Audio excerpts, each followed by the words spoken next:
Mga kapuso, nais nyo bang palaguin ang inyong pera ngayong 2013? Mainam daw pong magtayo ng negosyo na may kinalaman sa pagkain o di kaya ay mag-invest sa stock market. Balitang hatid ni Bernadette Reyes.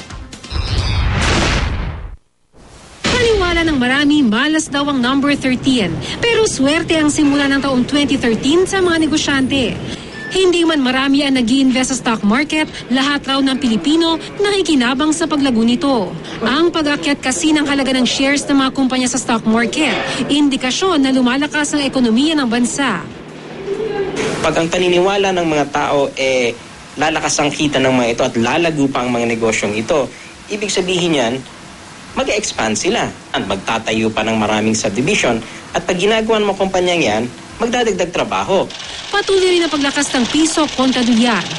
Dahil may negatibong epekto rin ang paglakas ng piso kontra dolyar, pumapagitna na ang Bangko Sentral ng Pilipinas. Ngayon, para makabili ng $1, mas konting piso ang kailangan. Ginagawa ng BSP din is nagbebenta siya ng piso. Tinataasan niya yung supply ng peso sa merkado para dumami yung peso. Para in a sense, tumaas ulit yung exchange rate. So yun yung gusto nilang gawin para lang i-moderate. Dahil sa patuloy na paglakas ng piso, apektado ang mga negosyante nag-i-export. Nagiging mas mahal kasi ang presyo ng kanilang produkto. Lumiliit din ang halaga ng dolyar na ipinapadala ng OFW sa kanilang pamilya sa Pilipinas. Pero dahil malakas ang piso ngayon, magandang panahon ito para magsimula ng negosyo. Ayon sa DTI, mga negosyong may kinalaman sa pagkain ng tiyak na papatok ngayong 2013 at hindi kailangan ng malaking halaga para makapagsimula ng isang negosyo.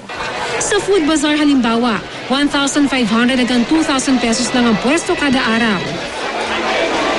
You have to come up with new innovations on those concepts. For example, recently may gumawa ng ice cream pizza, di ba? Or may mga tao talaga yung ginagawa nila, they take mga Pinoy food and they put a little twist on the Pinoy food. Si Katrayan Tazo nakasali sa Food Bazaar sa halagang 20,000 pesos. Matapos ang magdamagang paglalako na tinatawag niyang Crunchy Belly, nabawi na agad ang puhunan.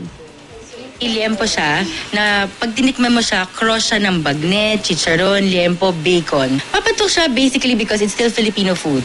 With a twist.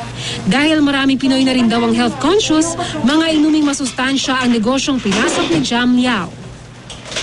Since ang oatmeal, alam naman natin, it's loaded with fiber na good for lowering the cholesterol.